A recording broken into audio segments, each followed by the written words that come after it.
I do not know is a tremendous possibility. Whether it is science or spirituality, the fundamental is I do not know. Only if you see I do not know, the longing to know will come and the possibility of knowing will arise.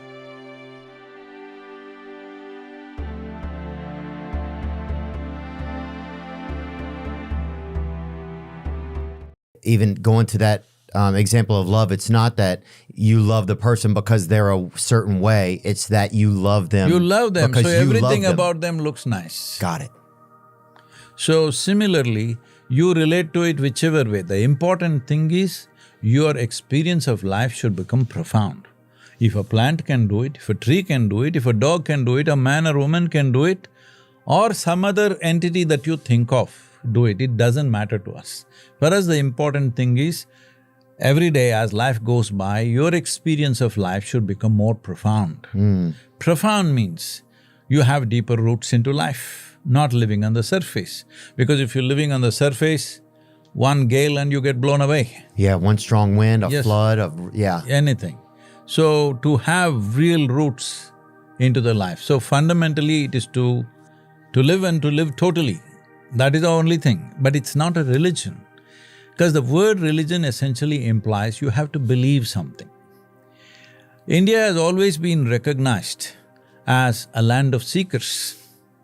A seeker means you can be a genuine seeker only if you realize I do not know, isn't it?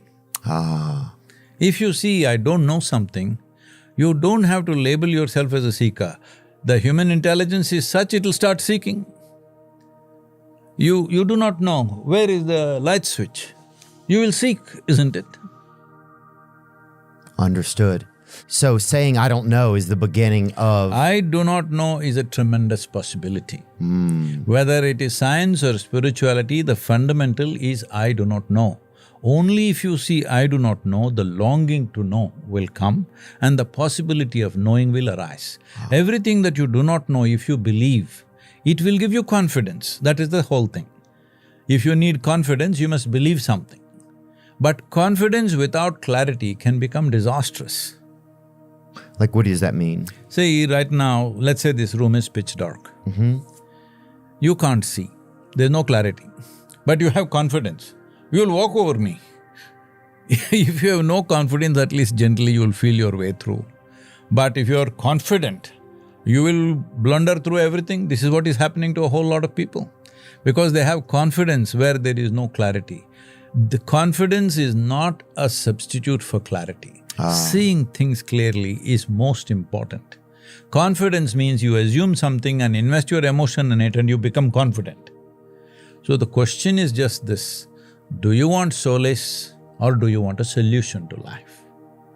There is a distance between you and your body, between you and your mind. This is the end of suffering.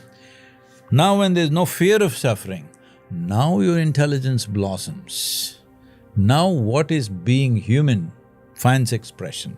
When I say being human, there are many ways to go at it. Simple thing is, we recognize that there are many creatures, from microbes to worms to insects to birds, animals, trees, everything. Yeah. But we call them all creatures. This is the only creature that we call as human being.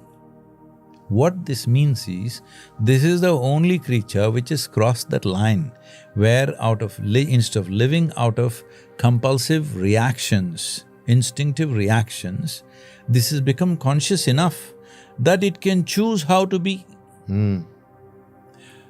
Once you become human, there is a possibility, no matter what's happening around you, you can choose how to be.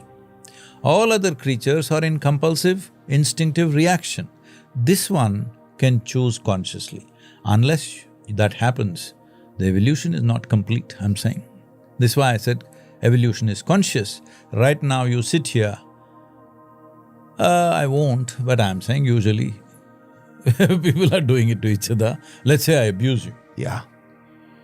Now you can either react instinctively or consciously respond as you feel fit. So in one you will employ your intelligence, in another fit of energy, which will mostly end lost to you than to the other. Right. So you're saying that how we can get to know ourselves is by starting to create a little bit of space between… What is you and what is not you? Right. Your body is an accumulation, isn't it? What you accumulate can be yours, can never be you, isn't it? Yeah. Same goes for your mind, it's an accumulation of impressions. So, in the night before you go to bed, you try this today. Lie down, everything that you have accumulated in your life, your home, your family, your relationships, everything that you have, including your body, mind, emotion, thoughts, memories, just keep it on the bedside and go to sleep.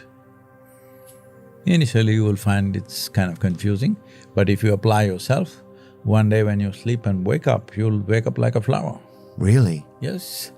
So you just say, I'm going to leave these things here. No, there are meditative processes for that. I see. So you… Because when you do it intellectually, you get caught up in that only. Right. Instead of that, there are methods with which if you sit here, clearly there's a distinction between what is you and what is not you. As we already went through, suffering happens physiologically and psychologically. Once there is a distance between these two, this is the end of suffering.